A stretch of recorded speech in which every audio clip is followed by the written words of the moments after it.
So hello guys, আবার চলে আসলাম অনেকদিন পর নতুন একটা ভিডিও নিয়ে। তো আমাদেরকে অটোতে দেখে তো তোমরা নিশ্চয়ই বুঝতে পারছো যে আমরা কোথাও যাচ্ছি। অটোতে বসে বাইরের ওয়েদারটা দেখে সুন্দর একটা অ্যাস্থেটিক ভিডিও নেওয়ার চেষ্টা করতে কাকু এসে ভঙ্গ করে দিল। তারপরেও আমরা হাসি মুখে সহ্য করে ভিডিও করতে করতে চললাম নিজের লোকেশনে।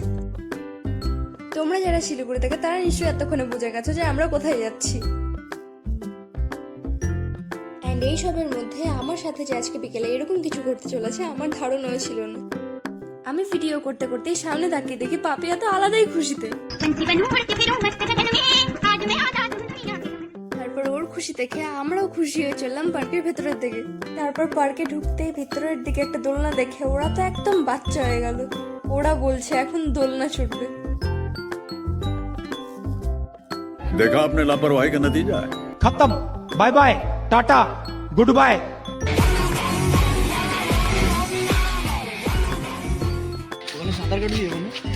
इस सज्जन को क्या तकलीफ है भाई? হ্যালো হ্যালো এনাদের জন্য 1.5 ঘন্টা ওয়েট করার পর এতক্ষণে এনারা আসলো। তারপর কিছুক্ষণ হাসি ঠাট্টা ফটো তোলাতুলি করতে করতে সময়টা যেন খুবই তাড়াতাড়ি কেটে গেল।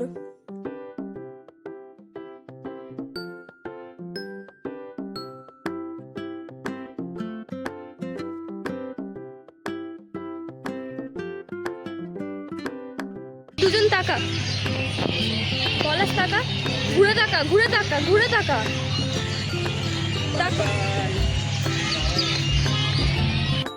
এখন তোমরা যদি দেখতে চাও আজকে বিকেলে আমার সাথে এমন কি ঘটতে চলেছে তাহলে তাড়াতাড়ি ফলো করে এন্ড সাবস্ক্রাইব করো, আমাকে কমেন্ট করো পার্ট 2। Thanks for watching.